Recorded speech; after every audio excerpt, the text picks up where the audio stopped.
Graças e paz, irmãos. Eu sou Milton, congrego na comunidade cristã em Feira de Santana e vou estar ministrando um estudo baseado no livro Não Ameis o Mundo, de Watmani.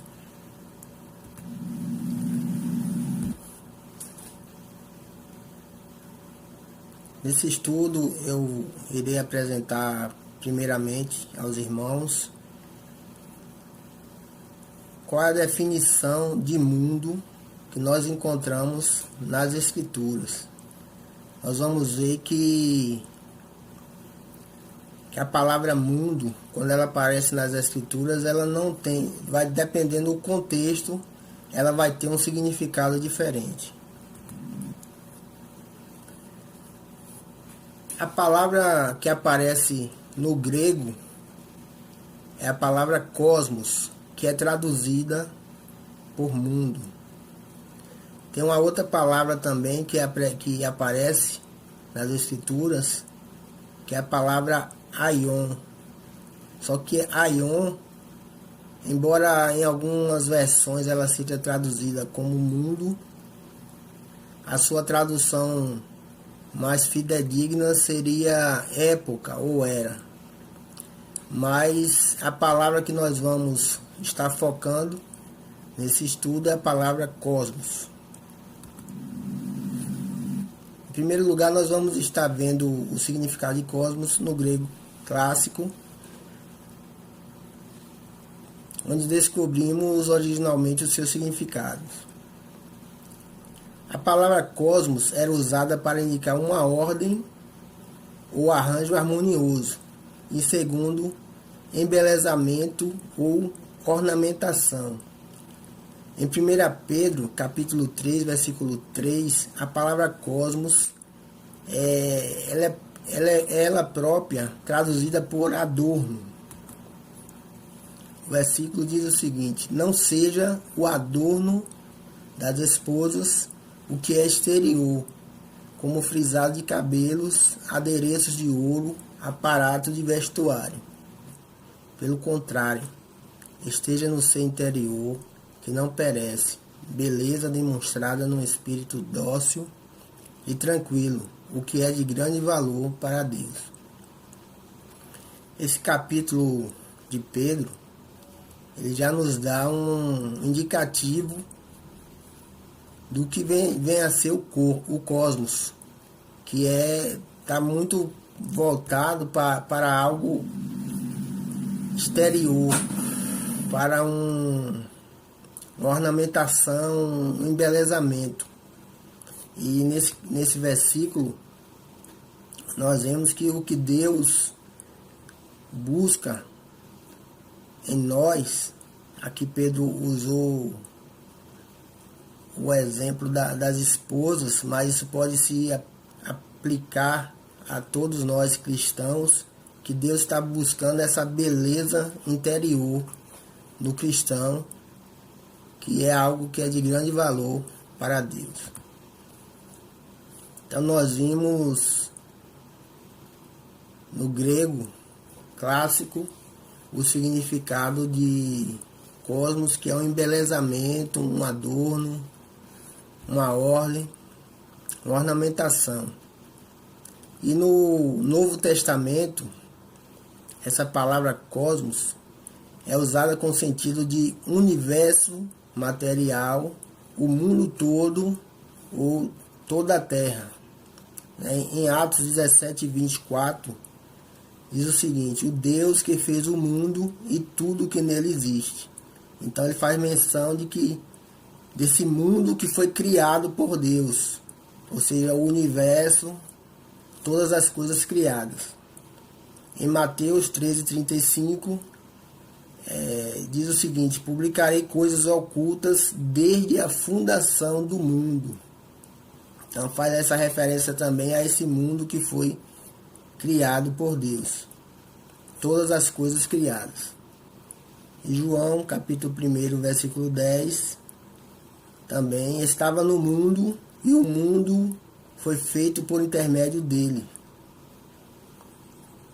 Então, mais uma vez, ele fala acerca desse lugar né, onde Cristo se encontrava e que havia sido criado por ele.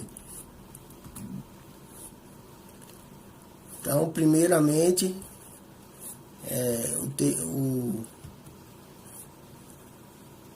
o livro nos apresenta o mundo como o universo, né? O mundo que foi criado por Deus, as coisas criadas, os animais, toda a terra criada, os seres vivos, o sol, as estrelas, tudo isso está relacionado com o mundo. Já nesse segundo significado, ele vai fazer referência aos habitantes do mundo. João 3,16 diz o seguinte: porque Deus amou o mundo de tal maneira que deu o seu Filho unigênito para que todo aquele que nele crê não pereça, mas tenha vida eterna. Então, Deus amou o mundo. Então, está se referindo mais à humanidade, né? Ao homem que foi criado por Deus. E uma ampliação ainda deste uso conduz à ideia da raça inteira dos homens separados de Deus e hostis à causa de Cristo. João 14,17 diz assim: o Espírito de verdade que o mundo não pode receber, porque não o vê nem o conhece, mas vós o conheceis, porque habita convosco e estará em vós. Então veja que, de acordo com o contexto, a palavra mundo ela vai mudando de significado. Nesse versículo aqui já se refere aos homens separados de Deus. Ou seja, o Espírito de verdade que o mundo não pode receber. Então, esse mundo aqui não inclui os cristãos, aqueles que creram em Deus e que receberam o Espírito Santo. E em terceiro lugar, descobrimos que cosmos é usada nas Escrituras para assuntos mundanos. Todo o círculo de bens, talentos, riquezas, vantagens e prazeres mundanos que, embora vazios e transitórios, excitam nossos desejos e nos afastam de Deus, sendo assim obstáculos à causa de Cristo. Em 1 João 2,15, o apóstolo diz: não ameis o mundo, nem o que no mundo há. Se alguém ama o mundo, o amor do Pai não está nele. Então veja que em João 3,16 ele fala: porque Deus amou o mundo. Aqui ele já está dizendo: não ameis o mundo. Então veja que no primeiro versículo ele está se referindo que Deus amou, né, todas as coisas criadas, inclusive a humanidade. Quando ele fala de não ameis o mundo, nem o que há no mundo, ele já está se referindo a um sistema de coisas que dizem respeito a este mundo e que acabam por afastar o homem de Deus. Mais à frente a gente vai estar esclarecendo melhor o que vem a ser essas coisas. 1 João 3,17: quem, pois, tiver bens do mundo e vendo o seu irmão necessitado, lhe cerrar suas entranhas, como estará nele o amor de Deus? Então fala de bens, das riquezas, de posses, né? Nós sabemos que esse mundo ele é muito sedutor, né? Por conta de tudo aquilo que ele oferece.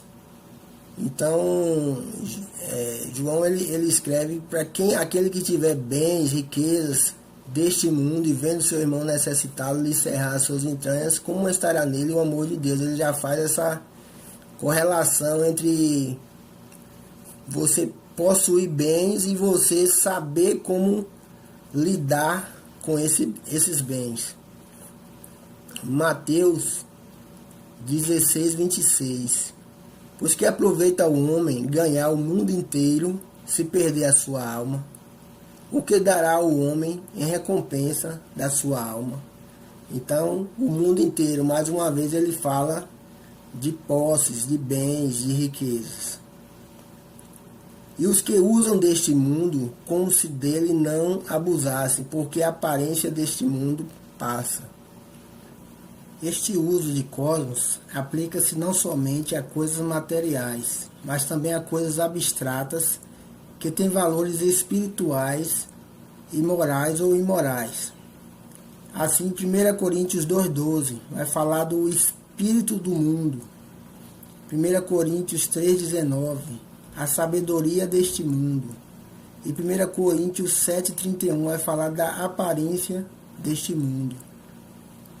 Então, quando nós pensarmos no mundo, nós vamos pensar no mundo como o universo material, nós vamos pensar no mundo como as pessoas deste mundo, como a humanidade, e vamos pensar no mundo também como as coisas que pertencem a este mundo, ou seja, coisas materiais como bens, riquezas, e coisas imateriais também, como o espírito do mundo, a sabedoria deste mundo e a aparência deste mundo, que as escrituras vão nos dizer que passa. Ainda nós vamos ver também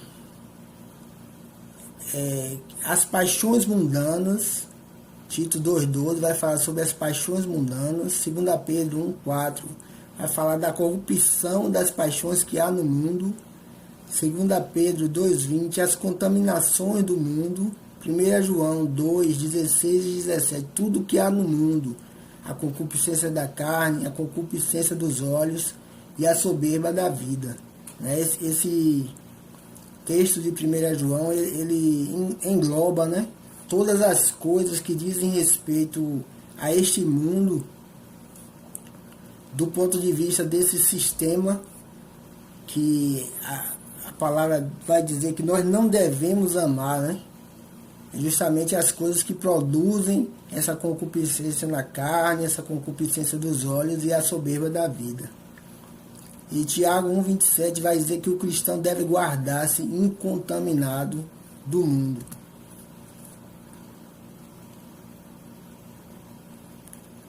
Estas três definições juntas, a material, a terra material, as pessoas da terra e as coisas da terra, ajudam a formar uma ideia geral do que é o mundo. Podemos perceber que há algo por trás delas. A ideia clássica de sistema organizado nos ajuda a entender. Por trás de tudo isso, há um sistema planejado, um sistema que funciona em ordem perfeita. Quando Adão pecou, ele transferiu, ele abriu mão, ele perdeu o controle deste mundo para Satanás. Deus ordenou a Adão que ele guardasse a terra, que ele cultivasse a terra. Mas ele, como ele falhou, como ele pecou, o governo deste mundo passou para Satanás. E por conta disso, ele desenvolveu, tudo aquilo que existe no mundo, seja as filosofias, sejam a política, todas as ideologias que existem nesse mundo, nós vemos que elas servem para afastar o homem de Deus. O texto diz aqui que o mundo odiou Cristo, suas obras são más e a amizade do mundo é inimiga de Deus. Veja que a palavra diz que o mundo jaz no maligno, Então, Satanás, ele é o príncipe deste mundo, ele é o Deus deste século que cegou o entendimento dos incrédulos, para que neles não resplandeça a luz do Evangelho. Efésios também vai nos dizer, vai nos falar acerca das hostes espirituais, Todo um exército espiritual maligno que governam territórios, que agem neste mundo tenebroso, levando as pessoas, toda a violência que nós vemos neste mundo, toda a sorte de relações promíscuas, tudo isso nós sabemos que existe espíritos, que existem demônios agindo, que existem demônios atuando neste mundo.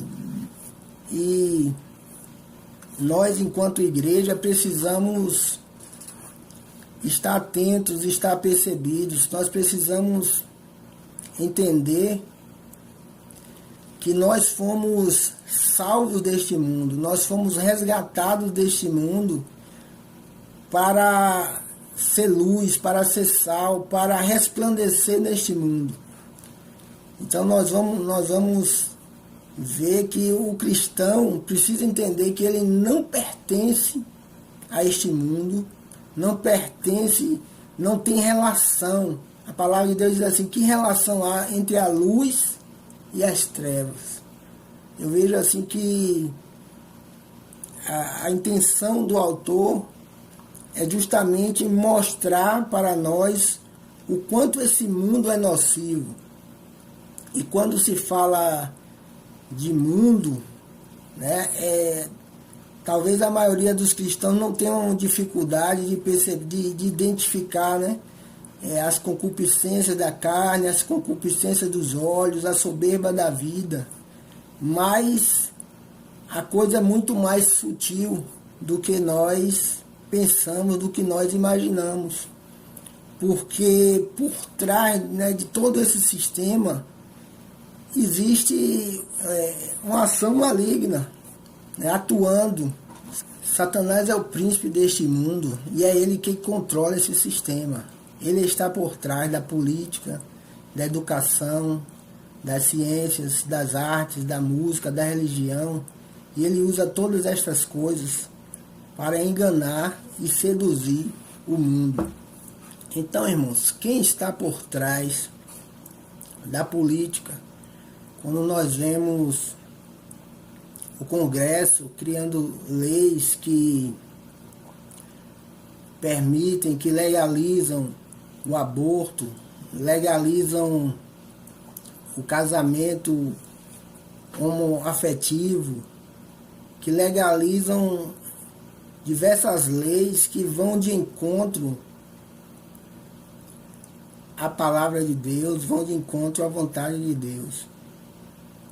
Nós vemos que por trás disso tudo, Satanás ele está atuando. Por quê? Porque o mundo jaz no maligno. Através da educação também, nós vemos a tentativa de se introduzir nas escolas a ideologia de gênero. Nós vemos a tentativa do homem de provar que Deus não existe. Nós vemos o mundo em oposição a Deus. Por quê? Nós vemos aí um tripé, né? Nós vemos a carne, o mundo e Satanás. Esses três estão alinhados no sentido de fazer oposição a Deus, de serem inimigos de Deus. A palavra de Deus diz assim, que a inclinação da carne é inimizade contra Deus. A palavra de Deus diz assim, que quem se faz amigo do mundo constitui-se inimigo de Deus. E a própria palavra Satanás, que significa o quê? Adversário. Então veja como essas três coisas estão alinhadas, fazendo oposição ao plano, ao propósito de Deus. Então, nós, enquanto igreja do Senhor, precisamos fugir da contaminação deste mundo. Nós não podemos nos deixar seduzir por essas coisas. Ele também fala acerca da religião, né? Quantas religiões existem neste mundo, né? Então todas essas religiões, nada mais, nada menos, elas servem para confundir as pessoas, né? Até o grande número de igrejas que nós temos neste mundo, elas servem também para confundir, né? Muitas pessoas usam isso como argumento para dizer que que não sabe qual a igreja que é a certa, qual a igreja que é errada, porque existem várias igrejas. Então isso também é algo que depõe, né, contra nós, depõe contra a igreja. Vemos que é uma força espiritual por trás desse cenário mundial, a qual, através das coisas que estão no mundo, está procurando enredar os homens em seu sistema, né? Então, precisamos estar atentos e apercebidos para saber como devemos nos relacionar com este mundo. Não é somente contra o pecado que os santos de Deus precisam estar alertas, mas contra o dominador deste mundo. Nesse mundo nós estudamos, neste mundo nós trabalhamos, muitos cristãos possuem comércio, muitos cristãos se envolvem com a política, e o desafio cristão é muito grande, que é o desafio de estar no mundo sem pertencer a ele. Eu achei interessante no capítulo 3, que nos próximos estudos vão estar sendo ministrados. O capítulo 3 deste livro, o autor vai falar acerca do batismo, como o sepultamento, a morte para este mundo. E ele usa como analogia também a questão do dilúvio, né? Que o mundo daquela época foi sepultado e só 8 almas sobreviveram. Então, quando a gente pensa no mundo, a gente não consegue fazer essa distinção. Que você foi batizado, você se tornou uma nova criatura e você morreu para este mundo. O apóstolo Paulo, ele declara que ele estava crucificado para o mundo e o mundo estava crucificado para ele. Então veja que a nossa relação com o mundo deve ser essa de enxergar o mundo como um sistema maligno.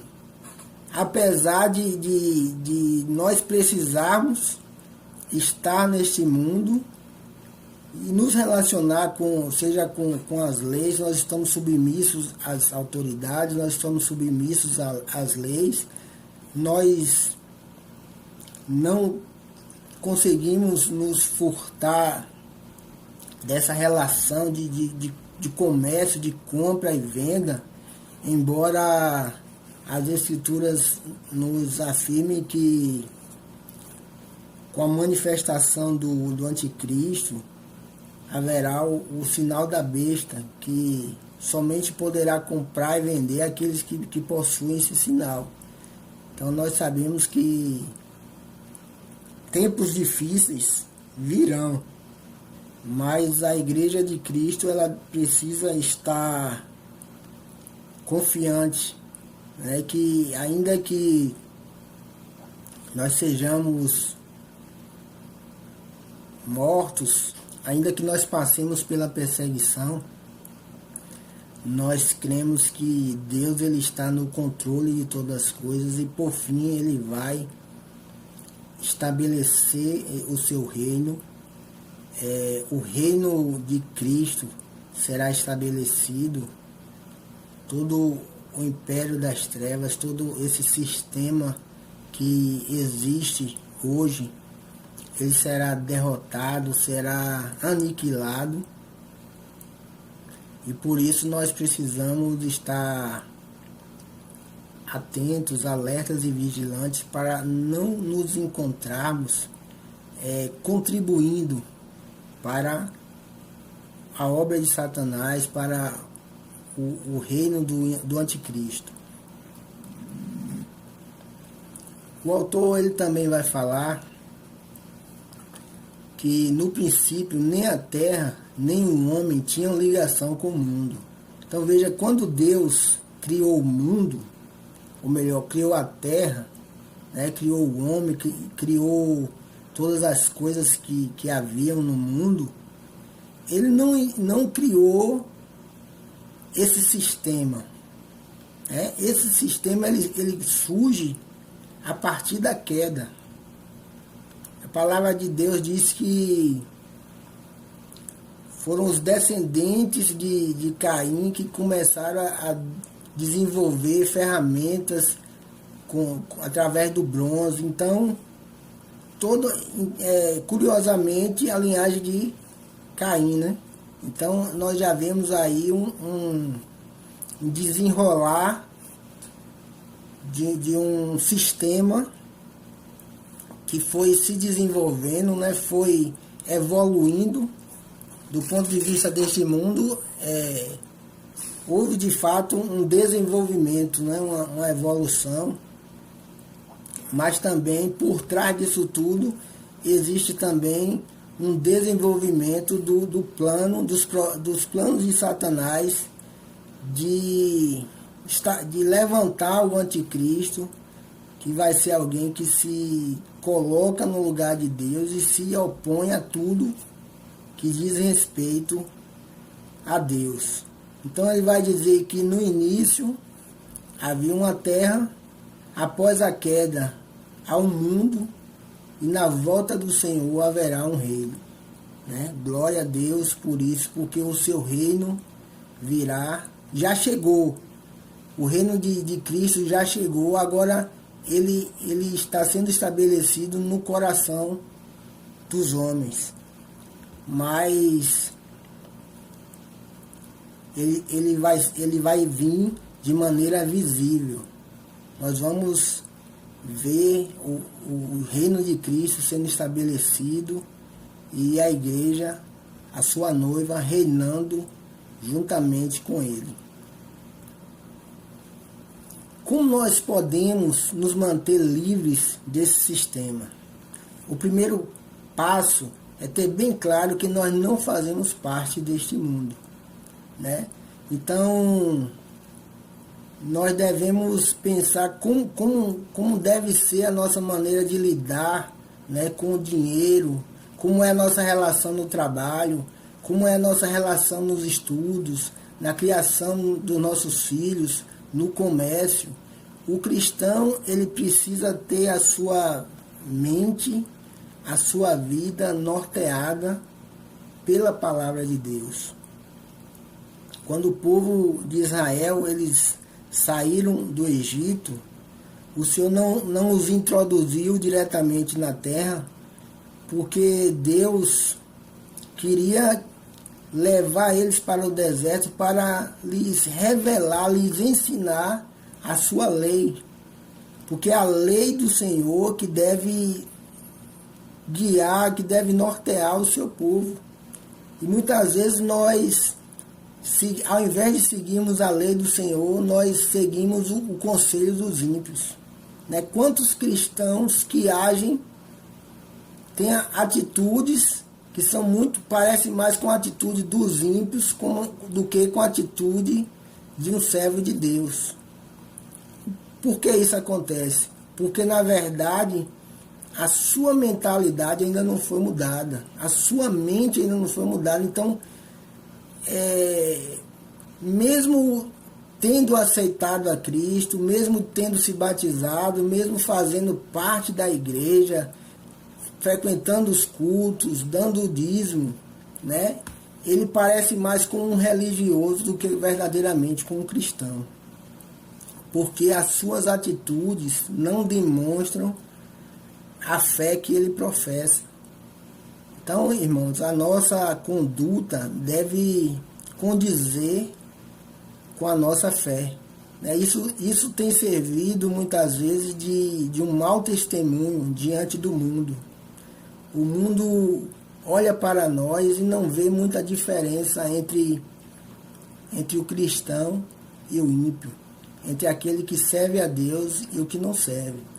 Nós somos chamados para ser sal e luz para este mundo. Né? E de que maneira nós vamos ser luz para este mundo? Através das nossas atitudes, através da nossa conduta, mostrando para o mundo que o cristão é diferente. No mundo existe uma ideia de se levar vantagem em tudo. Né? E muitas pessoas Muitos cristãos agem assim na escola, quando você usa da pesca, né, para se dar bem numa prova, no comércio, quando você age com a balança enganosa, de uma maneira que você venha ter lucro a partir do prejuízo de alguém. Isso tudo são o que? São os conceitos, os valores deste mundo. E o cristão ele precisa se manter incontaminado. Ele precisa se manter livre, afastado deste mundo e das coisas que nele existem. E eu quero concluir com essa passagem que diz que o propósito de Deus é que a nossa maneira de pensar e de agir sejam norteadas não mais pelos valores deste mundo, mas pelos princípios da palavra. A palavra de Deus tem o poder de transformar os nossos pensamentos à medida que nos expomos à sua luz. O texto de Romanos 12:2 diz: "E não sede conformados com este mundo, mas sede transformados pela renovação do vosso entendimento, para que experimenteis qual seja a boa, agradável e perfeita vontade de Deus." Com esse texto eu quero concluir esse estudo, e as ministrações que seguirão a esse estudo vão dar continuidade nesse livro, Não Ameis o Mundo, de Watmani, e com certeza vai abrir mais a compreensão acerca do mundo, acerca de como deve ser a relação do cristão com o mundo e também como nós devemos estar, né, nos portar. Né? Ele vai falar acerca de que esse sistema já foi aniquilado, já foi derrotado, esse mundo já foi julgado. E que o reino de Cristo é quem vai ser estabelecido, o reino de Cristo é que vai prevalecer, e o cristão deve se manter incontaminado em relação às coisas deste mundo. Deus abençoe.